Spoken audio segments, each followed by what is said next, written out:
Now I thought I knew everything about Keanu Reeves. You arrogant asshole. Regarded for years as the Hollywood joke, rose to prominence as one of the top action stars in modern Hollywood. But did you know he was also a philanthropist, comic book creator, a rock bassist, and was actually born in Lebanon? No way! Yes way! So join us now as we examine the past, present, and future of this Hollywood action icon in this edition of Keanu Reeves, an American Badass. Have a drink.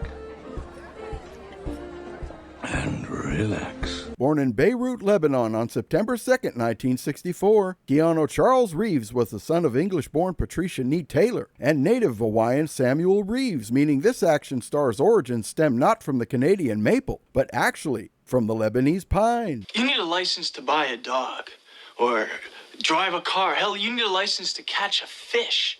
But they'll let any butt-reaming asshole be a father. After their divorce in 1966 and his mother's multiple marriages, the Reeves family finally settled in Toronto, Canada. But despite his best efforts and his athletic abilities, his dyslexia and rambunctious behavior resulted in expulsion from high school, and a serious injury ended his chances as an OHL hockey prospect. But by age 15, Reeves finally dedicated himself to becoming an actor, and in a few short years finally obtained his green card and immediately moved to the bright lights of Hollywood. Sure, if you're partial to car theft and sodomy. Throughout the 1980s, Reeves dove headlong into every role he took, from cola commercials, Canadian and American television shows, and even Shakespearean productions. And while his agent urged him not to use his given name for fear of it sounding too ethnic, Reeves eventually responded to these concerns with his trademark style and grace. How about I give you the finger? By 1986, Reeves finally made his movie debut alongside other up-and-comers such as Patrick Swayze and Rob Lowe in the sports drama film Youngbloods. And a mere 3 years later, Reeves would finally land his first leading role in the comedy cult classic Bill and Ted. Excellent!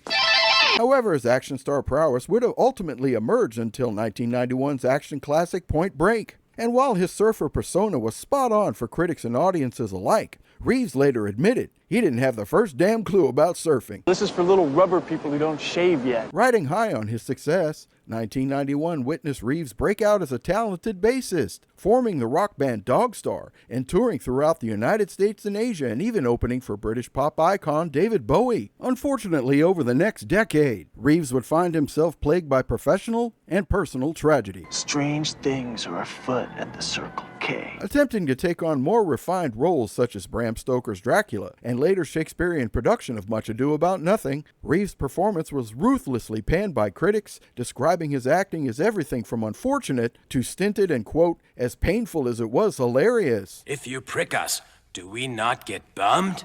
If we eat bad guacamole, do we not blur chunks? Finally returning to his action roots, despite his success in 1994's summer blockbuster Speed, Reeves would continue to suffer a series of setbacks, with several films being ruthlessly panned by critics. But by 1997, Reeves slowly began to revive his career with The Devil's Advocate, and by 1999, Reeves would finally cement his action star status in the box office blockbuster The Matrix. Impeccable. And in addition to mixed success over the next decade, with the breakup of his rock band, his sister's battle with leukemia, the tragic death of his newborn daughter, her mother Jennifer Sine, and even his dear friend River Phoenix, Reeves continued to plow forward, embracing a variety of roles, and even took several pay cuts to star alongside heavy hitters such as Gene Hackman. Who the fuck can do that? And while critics continue to plague his career, with the breakout success of the incomparable John Wick in 2014, Reeves was finally able to silence the critics once and for all. Consequences. That's fucking good. With his career now well in hand, Reeves would continue his success in pursuit of other fields of interest, from voice acting in everything from Cyberpunk 2077 to SpongeBob the Movie, and even Sonic the Hedgehog, to even co-creating his own comic book series Berserker, with issue number 1 selling over 615,000 copies, making it the top-selling single issue since Star Wars 1 in 2015. We're now in the presence of the motherfucking king! And unlike other actors who constantly brag about their philanthropic efforts, Reeves continues to work quietly in a variety of charities, not only establishing a private cancer foundation, but after the filming of John Wick 4, signed an exclusive training uniform that was put up for auction in March 2023 to raise money for St. Jude's Research Hospital, and even gifted his stunt crew with Rolex Submariner watches for their dedicated work on the film. You're breathtaking! As far as future projects, Reeves is set to star not only in the 5th installment of John Wick, but a John Wick television series working titled Under the High Table, and films on various platforms such as Apple TV, Netflix's adaptation of BioShock, and even a film adaptation of his comic book Berserker, accompanied by a 2-season anime series, with Reeves attached as executive producer. Regarding his personal life, Reeves not only managed to get the band back together, but Reeves appears to have finally found love and continues his longtime relationship with his partner, Alexander Grant. Now, it's impossible to list all the projects, accolades, awards, and charitable acts of Keanu Reeves, and honestly, given his nature, I doubt he'd even want me to try. I can assure you that the stories you hear about these men, if nothing else,